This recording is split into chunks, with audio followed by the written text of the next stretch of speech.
আসসালামু আলাইকুম ভিউয়ার্স, আশা করি সকলে ভালো আছেন। তো আজকের ভিডিওতে আমি দেখাবো যে ক্যাপকাট অ্যাপে হচ্ছে আপনার বাংলা স্টাইলিশ ফন্ট অথবা বাংলা স্টাইলিশ লেখা আপনারা কীভাবে অ্যাড করবেন। তো মূলত এটা হচ্ছে বাংলা হচ্ছে কোনো লেখা অথবা স্টাইলিশ যাই হোক, এখানে কোনো কিছুই বাংলাতে হচ্ছে অ্যাড করা যায় না। তো আজকে হচ্ছে এই বিষয়ে কথা বলবো যে আপনারা এখানে কীভাবে বাংলা ফন্ট যুক্ত করবেন, যেহেতু এটা হচ্ছে বর্তমানে জনপ্রিয় একটি মোবাইল এডিটিং অ্যাপ। তো এর সাথে অনেকেই পরিচিত। তো আমরা হচ্ছে সরাসরি ক্যাপকাট অ্যাপটা ওপেন করবো। ওপেন করার পর নিউ প্রজেক্টে ক্লিক করবো। দেন হচ্ছে আমি যে কোনো একটা ভিডিও সিলেক্ট করে নিচ্ছি। নেওয়ার পর আমরা এখন যদি টেক্সটে ক্লিক করি, তারপর হচ্ছে অ্যাড টেক্সট, আমার হচ্ছে টেক্সট কপি করা ছিল, আমি জাস্ট ইন্টার টেক্সটে ট্যাপ করে ধরে আমি এটা পেস্ট করে দিলাম। তো দেওয়ার পর এখন আমরা টিক মারে ক্লিক করে দিব। তো আমি এখানে কী লিখছি হয়তো আপনারা বুঝতে পারবেন না। এখানে আমি লিখছি আমার সোনার বাংলা, কিন্তু এখানে কিচ্ছু বোঝা যাচ্ছে না।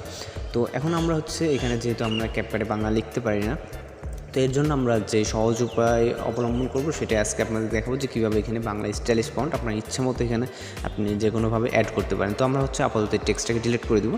তো আমরা এখন একটা অ্যাপের হচ্ছে সাহায্য নেব, সেটা হচ্ছে পিক্সেল ল্যাব অ্যাপটি আপনি প্লে স্টোরে পেয়ে যাবেন অথবা ডেসক্রিপশন বক্সে লিঙ্ক দেওয়া আছে। তো সরাসরি আমরা এখান থেকে পিক্সেল ল্যাব অ্যাপটি ওপেন করবো, হচ্ছে আপনার ইনস্টল করে ওপেন করবেন। তো ওপেন করার পর আপনার ইন্টারফেসটা থাকবে এরকম। তো এরকম থাকার পর আপনি নিউ টেক্সট দেখতে পাচ্ছেন। নিউ টেক্সটে ডাবল ট্যাপ করবেন।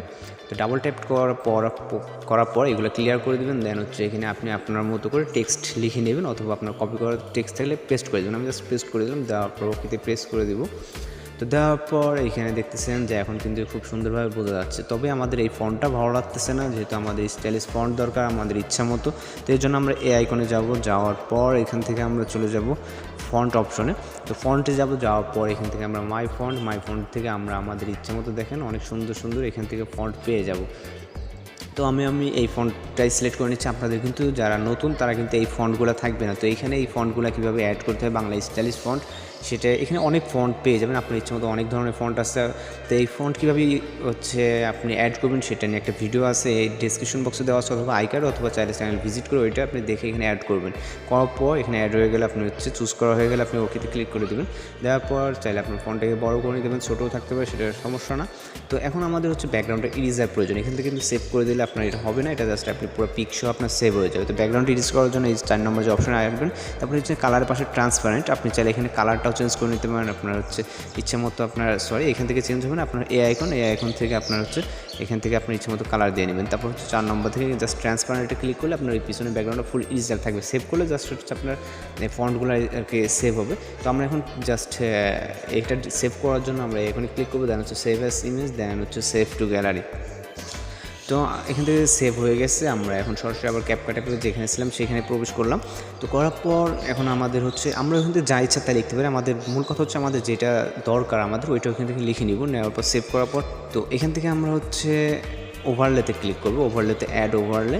দেন হচ্ছে এখান থেকে আমাদের যে ফটোসে যাওয়ার পর আমরা যেটাকে হচ্ছে ওইখান থেকে ট্রান্সপারেন্টে যেটা সেভ করেছি জাস্ট ওটাকে অ্যাড করে দেবো। দেওয়ার পর এখন দেখেন আমাদের কিন্তু মানে অনেক সুন্দরভাবে এখানে অ্যাড হয়ে গেছে। তো যেহেতু আমার পিছনের ব্যাকগ্রাউন্ডটা ব্ল্যাক, এজন্য হয়তো বুঝতে পারছেন না। আমি একটা ছবি এখানে অ্যাড করে দেখাচ্ছি আমি। তো আমি এখান থেকে জাস্ট এটা অ্যাড করছি। করার পর এখন আমরা যদি টেক্সটটাকে আমরা ফুল করে দিই তাহলে এখন বুঝতে পারবেন। তো এখন দেখেন হচ্ছে টেক্সটে যদি ক্লিক করি, তো আমরা চাইলে টেক্সটটাকে এখন হচ্ছে ছোটো বড়ো করে নিতে পারি আমাদের যেখানে ইচ্ছে। দেখেন টেক্সটে কোনো কিন্তু ব্যাকগ্রাউন্ডে কিচ্ছু নেই। ট্রান্সপারেন্টে ক্লিক করার কারণে আমাদের টেক্সটটা কিন্তু ইরেজার আসছে। আমরা যেখানে ইচ্ছে সেখানে বসাইতে পারি। তো আমাদের যা দরকার ওইখান থেকে আমরা লিখে এইভাবে কিন্তু অ্যাড করতে পারি। তাছাড়া এখানে কোনো উপায় নেই যে আপনি বাংলা ফন্ট অ্যাড করবেন। তো সব কিছু যদি ঠিকঠাক হয়ে যায় আপনি জাস্ট সেভ করার জন্য এখানে ক্লিক করবেন। ক্লিক করার পর এক্সপোর্টে ক্লিক করলে আমরা যেই হচ্ছে টেক্সটগুলো অর্থাৎ ভিডিওগুলো আপনার সেভ হয়ে যাবে। তো টিউটোরিয়ালটি যদি ভালো থাকে তাহলে চ্যানেলটিকে সাবস্ক্রাইব করে সঙ্গে থাকুন। দেখা হচ্ছে নেক্সট কোন টিউটোরিয়ালে। ভালো থাকবেন, সুস্থ থাকবেন।